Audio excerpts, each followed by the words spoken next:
Alright lads, welcome back to the Kosi Arsenal podcast. My name is Kosi. Welcome back to a brand new video. We are going to Portugal tonight. It's a very, very difficult environment for Arsenal. I mean, if you don't know, Arsenal played 11 games in Portugal. We have won just one of them, lost 6 and drawn 4. And this is a game that Arsenal need to win. In all senses, it's a must-win game. First and foremost, of course, we are now playing the league format in the Champions League. And that means that after Arsenal drawing to Atalanta and losing to Inter Milan, things are not looking very, very good. So you don't want to draw another game. You don't want to lose another game. And we're playing a team that is really informed. The likes of Victor Gyokeres are really informed. The likes of, Marcus Edwards. They have a very good team there. We'll talk about them. But Arsenal have to win. So in this video, I want us to dive into how should we line up? How could we line up for this one? How should we approach the game? And why is this game very important beyond the UEFA Champions League? Ricardo Calafiori has made some remarks about the season, and I really liked his energy. He said, at the moment, we don't have any other breaks until March, so we need to win every game, and we are ready to go and win most of the games that are in the way. And that's what you've got to do. November, December, January, and February, you've got to win all the games there. I mean, it's practically possible, but very difficult to do. But if we can go and win most of the games in the way, it's going to put us in a much better situation come the end of the season. So can we beat Sporting Lisbon? Can Arsenal make it 2 wins out of 12 games while we visit in Portugal? It's a little bit scandalous, but Mikel Arteta has not lost all the games, in Portugal, but the history that Arsenal have in Portugal really continues. And of course, you have to remember that when we went to Sporting Lisbon I think it was 2 years ago, in the Europa League, that game ended 1-1. And then when they came at the Emirates Stadium, they made sure that they kick us out of the Europa League. So Arsenal have to be very careful when it comes to this team. We have to be very careful when it comes to Sporting Lisbon. Now, of course, we don't have any fresh injuries. We are not sure if Declan Rice is going to be available for this game. He would have been a massive upgrade in that midfield. Rice, Partey, and probably Odegaard. That's the midfield I would love to see against Sporting. They're still a well-cultured side. They're still a well-coached side, regardless of who the manager is, regardless of Ruben Amorim being away from them. Now, this is our record. It's probably you cannot see it very well, but Arsenal have drawn 6 games, lost 4, and won 1 when we have gone to Portugal.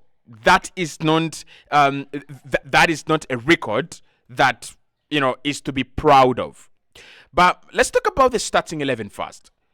Who do I want to see?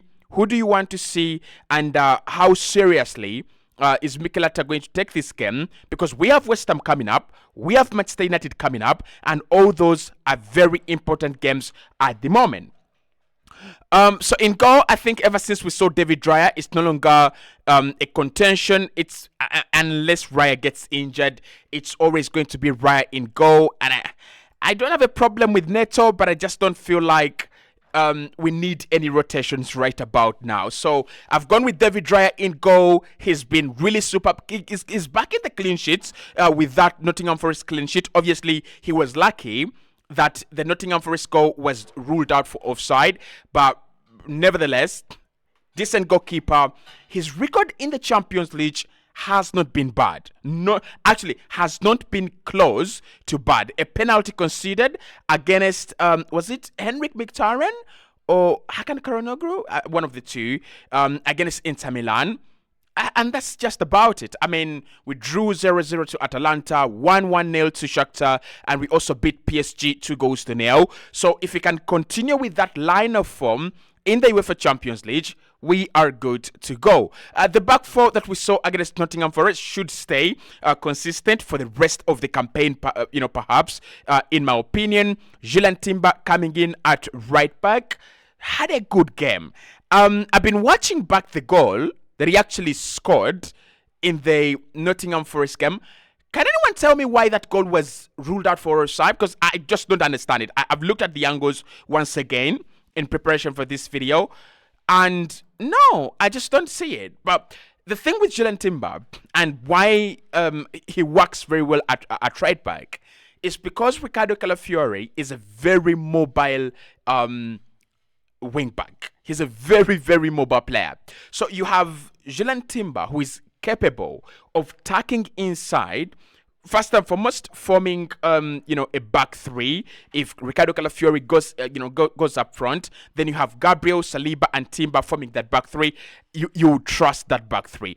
All of them are very quick, all of them are very intelligent, and all of them are very, very superbly talented defenders. Timber, Saliba, Gabriel, back three, you love to see that. But also, Julian Timber playing at right back just allows Ricardo Calafiori the license to go up front. I think as a player, Timber loves to tuck into midfield. There's no problem about that. He allows Partey to push up a little bit. He allows Odegaard to go, and he allows Merino or Rice to go as well. But it just allows us to have chemistry on the left-hand side. And you saw it in the Nottingham Forest game that Trossard was a little bit busier. Trossard played on the left. He was a little bit busier with Ricardo Calafiori in support and Mikel Merino in support. That comes from the fact that Calafiori can go, in front with the likes of, with Timber just tucking inside and making sure that the space that is left behind is covered for. Of course, at left back, it should be Ricardo Calafiori. I want to see him get a couple of minutes. And has he been unlucky so far? Or to put it, precisely, he's an injury-prone player. One of the two is true, and I'm not going to pick sides right now. I don't have the time. But Ricardo Calafiori, I would love to see him play more. I would love to see him, bust into these spaces around here, and just, providing enough support for whoever is going to be playing in this area here. Now, what I've seen is Trossard was actually doing a lot of rotation in the game against Nottingham Forest, courtesy of this guy being able to be brave and, making selfless runs off the ball and on the ball as well. At centre-back, I don't think we need to change.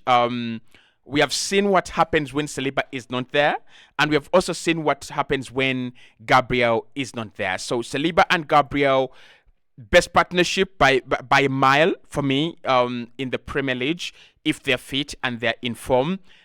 I would say they have not been at their best, actually. I would say right now, Liverpool have been most impressive defensively, but of course, our players will get back to form and things will become much better. So Gabriel, for me, is a no-brainer. He's a no-brainer. With Saliba. I just can't find him. Gabriel Magalhaes. Right there. So that would be my back four. I wouldn't change anything from the Nottingham Forest game. And I'm thinking many of you wouldn't actually change much going into this game because the quality of opposition we are going against, they are good. That's what I can say. They are actually good.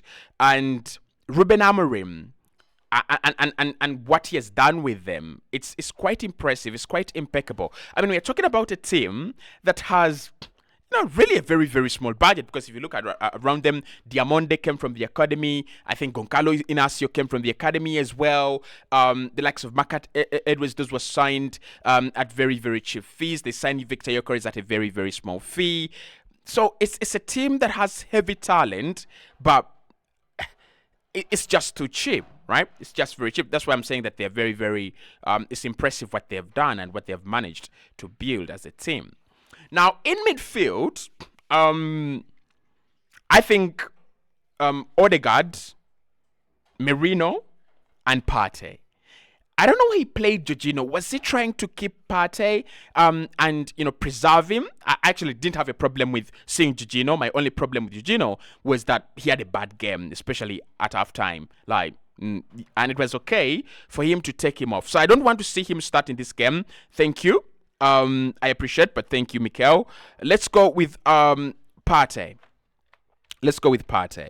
I think Partey brings stability. Partey brings assurance. He brings physicality, and I think it's the best DM we have in the, Arsenal at the time. Now, in the summer, I was thinking bringing a player like Bruno Guimaraes could have worked. Bringing in a player like maybe Moussa Fofana, Yusuf Fofana would have worked. I don't know whether it would have, but Partey's kept fit so far. My only worry is that he might get injured today. He might have got injured yesterday. That is the problem with Partey. You're unsure of what to expect. Actually, with Partey, you don't have to expect him to be fit. You just have to pray that every match day there is a T and a P among the names that are actually starting. But listen, Partey alongside Merino, still not yet convinced about this guy. Still, especially in Arsenal colours. Now, I've been told by people subscribing to this glorious channel to stop whining about Merino and to give him time, okay? And that's what I'm going to do. I'm going to stop whining and I'm going to give him time.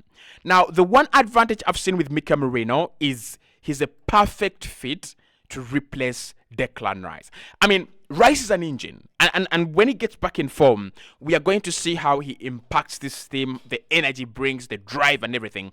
But there is also one thing we've got to understand here. With Rice out, it's not easy to replace him. So a player like Mikel Merino, who's got that physicality, that height, that enthusiasm in the air, and of course a very, very good passer of the ball, is Spanish as well. I think, and he's got the trust and backing of the manager, just like Declan Rice. I think there's so many things that we get in similarity, although we don't have Rice on the pitch. On the flanks, for me, I would love to see Gabriel Martinelli return. I don't know what you people think. Contrary to popular opinion, I didn't think Trossard had a bad game, right? But I would love to see Nelly return to this area of the pitch on the left. I think by the time we went for the international break, he was picking up form. He was picking up, ground. He was scoring goals. Actually, he had scored the last goal Arsenal had scored before the international break against Chelsea, and it was a beautiful, marvelous goal. So let's continue building his confidence. We know the player is. We know there is a player in there. This is his big season, Martinelli. If he doesn't deliver, and Arsenal been, flirting with Nico Williams for quite some time, it might not be good news for him. And obviously, the star boy that never fails to shine, Bukayo Saka. I think Saka, this is going to be his game. He's going to need to turn up. He's really going to need to turn up. Like, these are the kind of games where the opposition is just too rigid, they're just too good, and they can deal with you. I think Sporting and Atalanta, in terms of pressing high up the pitch, they're freaks. Like, how can you be this good at pressing high up the pitch? Like, don't you get tired? Are you doping? Are you using extra dopamine, boosters? These guys run for 90 minutes, and at the end of the 90 minutes, they're like, okay, do we have an extra 20 minutes to play? They're so energetic. So for Saka, this is a game where they're going to look to keep him out, but also for Arsenal, this is a game where we're going to look to bring, everything we've got to win. Obviously, Odegaard, he's back now, and we need him more than ever. So there's no question about that. He's going to be playing in that 10 role. And then, for me, I would love to see Kai Havertz back in the goals. And I think he is my striker right there. Gabriel Jesus, if you notice that I've made a couple of changes. Georgina has been dropped from the starting lineup over the weekend. I've also dropped Gabriel Jesus as well. And the reason I've dropped Gyokeres Jesus is this is going to be a high, intense game. Like, I'm talking about intense, where you get a chance, you don't bury it, hands on the head, right? With Gyokeres Jesus, he just strikes me as a guy who enjoys to play. And by the way, he would be a very, very good squad player. come in at 60 minutes, 30 minutes to go, 70 minutes, 20 minutes to go, come in to spice up, come in to make sure that the intensity of the team, the pace of the team doesn't drop. Very wonderful player. But for effectiveness, I think it is Kai Havertz that has to start up top. Now, why is this important for us, and how should we approach it? First and foremost, Sporting play with a lot of energy, and they play with a lot of confidence as a team. So you don't expect them to sit back, compact like Nottingham Forest were, or compact in a way that they're afraid of you.